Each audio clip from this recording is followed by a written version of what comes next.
Karibuni tena. Kwa majina naitwa Mwalimu Isa Albano Mcholi. Mimi ni mwalimu wa hamasishaji wa masuala mbalimbali ya kielimu yenye lengo la kuwasaidia watoto kuweza kutimiza ndoto zao. Leo nitaelezea namna gani mwanafunzi anaweza kujiandaa vizuri bila pressure na hatimaye kuweza kufaulu masomo yake katika mitihani yake.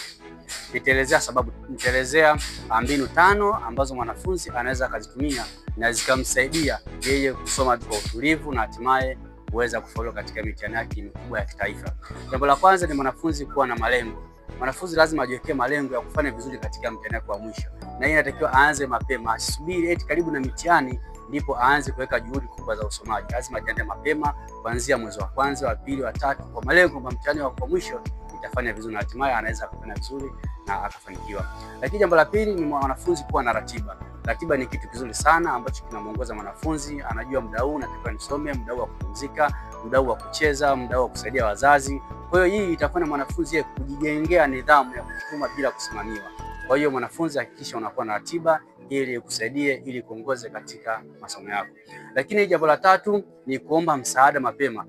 Wanafunzi wanakutana changamoto mbalimbali katika masomo, katika mazingira, changamoto za kifedha. Kwa hiyo unapokutana na changamoto mbalimbali ni bora ukaeleza changamoto zako mapema kwa walimu ili waweze kusaidia. Hata katika masomo magumu, unapohisi somo fulani linakusumbua, ni bora uombe msaada mapema ili walimu na wazazi wajue namna gani wanaweza wakusaidia.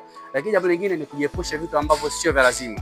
Kujiepusha na michezo ambayo si ya lazima, kujiepusha kuzurura kulandaranda bila lazima, kujiepusha kutumia muda mwingi katika vitu ambavyo vinaweza vikabadilisha ubongo wako vikakutoa katika mstari na hatimaye ukajikuta unafeli.